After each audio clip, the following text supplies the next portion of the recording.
안녕하세요. 코인후번입니다. 오늘은 2023년 5월 4일 목요일입니다. 구독과 좋아요, 알림 설정 정중히 부탁드리며 오늘 영상 시작하겠습니다. 오늘 새벽 미국의 5월 금리 인상이 25bp로 결정이 되었습니다. 80% 이상이 25bp를 예상을 했었기 때문에 사실 크게 새로울 만한 내용은 아니었으나 매번 FOMC가 끝나면 어쨌든 불확실성을 잠재웠다는 것 하나와 그리고 파월의 연설을 통해서 향후 시장에 대한 연준의 방향을 예측하는 것을 의미 있게 보실 수 있을 겁니다. 파월의 연설 중에서 의미가 있었던 내용 간단하게 말씀드리면 파월 연설에서 상당 기간 찾아볼 수 있었던 지속적인 금리 인상에 대한 시사 용어가 삭제되었다는 점이고요. 따라서 앞으로 금리는 동결로 갈 가능성이 다분히 높아지긴 했습니다. 그렇지만 투자자 입장에서는 한 걸음 더 나아가서 금리 동결을 넘어 금리 인하가 언제가 될 것인지에 대한 관심으로 전환이 되기 시작했을 텐데요. 한간에서는 5월 9월부터 금리 인하가 시작이 될 것이다 라고 초긍정의 발언을 내놓는 분들도 계시지만 저는 개인적으로 연준의 인플레이션의 타겟이 2%이고 또 이를 위해서 1년 동안 끌고 온 통화 정책을 하루아침에 전환시키지는 않을 것이다 라는 것이 제 개인적인 생각입니다. 그렇지만 우리가 앞으로 1, 2년 내 또다시 찾아올 부흥기를 맞이할 준비를 위해서 어떻게 해야 할 것인지에 대해서는 투자자분들 각 개개인마다 충분한 고민과 공부를 더 많이 시작해야 할 시점이라고는 생각이 듭니다. 온체인 분석회사 센티멘트 소속 한 애널리스트는 미국 연준이 25bp 금리 인상을 결정했음에도 불구하고 비트코인이 단기 상승 움직임을 보이는 것은 이제 금리 인상은 끝나고 적어도 6월까지는 미국의 통화 정책에 대해 걱정할 필요가 없다라는 안도 심리가 반영이 된 것으로 풀이된다라고 분석하면서 당분간 비트코인 가격은 자체적인 유기적 성장에 더 집중할 수 있을 것이라고 설명을 했습니다. 이를 반영하듯이 암호화폐 공포 탐욕 지수 역시 금리 인상과는 별도로 전날과 동일한 64를 기록하면서 탐욕 단계가 유지되었습니다. 오늘 기분 좋은 사진이 트위터에 업데이트가 되었습니다. 폴 그레왈 코인베이스 최고 법률 책임자가 리플의 최고 법률 책임자 스튜어트 알드루트를 만난 사진을 업로드한 것인데요. 폴 그레왈은 한 장의 사진과 함께 스튜어트 알드루트에게 시간을 내줘서 고맙다. 우리는 자주 만날 필요가 있다 라는 글을 남겼습니다. 아마도 이 사진은 많은 추측을 또다시 불러일으킬 것 같습니다. 많은 XRP 커뮤니티 분들 중에는 트윗에 남겨진 것처럼 댓글들 것처럼 코인베이스의 XRP 재상장의 가능성이 높아진 것이 아니냐 라는 기대를 하시는 분들도 분명히 계실 텐데요. 무엇보다도 두 사람의 만남은 소통의 장을 통해서 업계의 화합과 그리고 상승을 도모하는 것으로 해석이 되어서 저는 재상장의 가능성을 떠나서 매우 기분이 좋은 사진이다 라는 생각이 듭니다. 구독자분들은 어떤 생각이 드시나요? 폴 그레왈 코인베이스 최고 법률 책임자가 해당 사진뿐 아니라 또 다른 긍정적인 소식도 전했습니다. 코인베이스가 암호화폐 규제 명확성 관련해서 SEC 답변을 요구하기 위해 법원에 요청했던 사실 아실 겁니다. 이에 대해서 제3순회 항소법원에서 이 제안이 받아들여지면서 SEC는 10일 이내에 코인베이스의 청원에 대한 답변을 제출해야 하고요. 답변을 제출한 날로부터 7일 이내에 그에 대한 의견을 또다시 코인베이스가 제출할 수 있게 되었습니다. SEC 답변을 내용적인 면에서는 크게 기대하지는 않지만 SEC 행보가 의심스러운 것은 나날이 증폭이 되는 것 같은데요.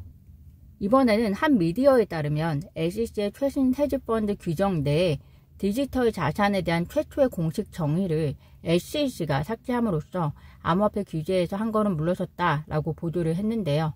여기서 한 걸음 물러섰다를 긍정적인 것으로 오해하시는 분이 계실 수도 있을 것 같아 말씀드리면 SEC가 애초에 내렸던 디지털 자산 정의에는 분산 원장 또는 블록체인 기술을 사용하고 가상화폐, 코인 토큰 등의 설명이 있습니다. 그 정의 자체를 삭제했다는 겁니다. 이에 대해서 오랫동안 SEC에서 근무했던 직원은 디지털 자산의 고유성을 새로운 상품으로 인정하면 디지털 자산의 증권이며 SEC의 증권법의 적용을 받는다는 소송에서 입장이 약화되기 때문에 SEC가 디지털 자산에 대한 정의를 삭제했을 수 있다. SEC는 자산을 정의하지 않음으로써 규제 명확성을 계속 보류하고 있다라고 설명을 했습니다. 즉 본인들이 정의한 디지털 자산 정의로 인해서 소송에 불리한 입장에 빠질까봐 삭제했다는 것이고, 대신에 차라리 규제 불명확성을 계속 유지하겠다는 것인데요.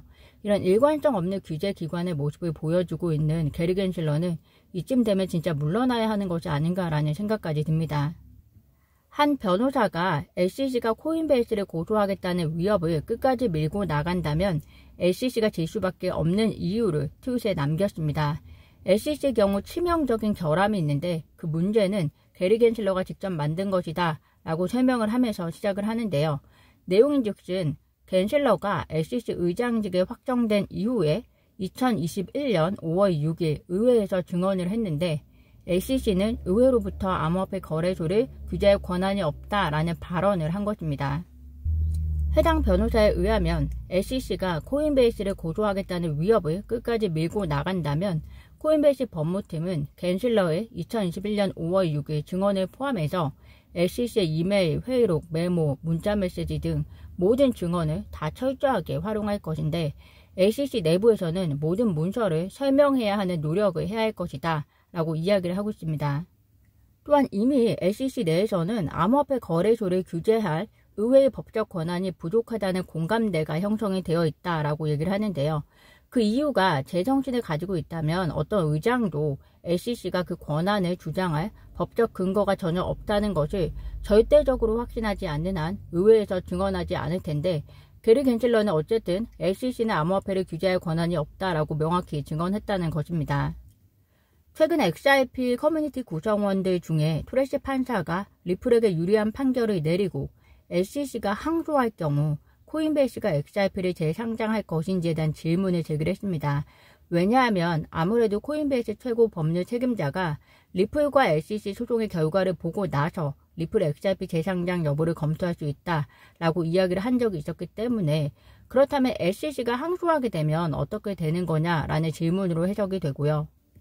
제레미 호건 변호사는 이럴 경우 코인베이스가 XRP를 재상장하는 것은 가능하다라고 답변을 했는데요. 다만 코인베이스가 과거에 일관성이 없었기 때문에 이에 대해 보장할 수는 없다라고 답변을 했습니다. SEC가 항소를 하더라도 사실 SEC 항소 제기가 받아들여져야 하는 것이고 그리고 또 항소에 대한 결과가 다시 나오기까지 시간이 또 소요되기 때문에 코인베이스가 어느 시점에 리플 XRP를 재상장할지 지금 우리가 예측하는 것은 너무 이르지 않나라는 생각이 듭니다. 그러나 오늘 트윗의 사진을 본 것처럼 업계가 계속 소통을 통해서 상생을 이루어 나가기 위한 노력을 해 나간다면 지금 당장 재상장은 아니더라도 리플이 승리를 거두고 SEC가 항소를 하더라도 항소의 결과를 기다리기보다 그 이전에 생각보다 빠르게 리플 XRP 재상장은 이루어질 수도 있지 않을까라는 희망을 가져봅니다. 오늘 제가 준비한 소식은 여기까지입니다. 오늘도 영상 시청 진심으로 감사드리고요. 구독과 좋아요, 알림 설정은 코인우먼에게 큰 힘이 됩니다. 감사합니다.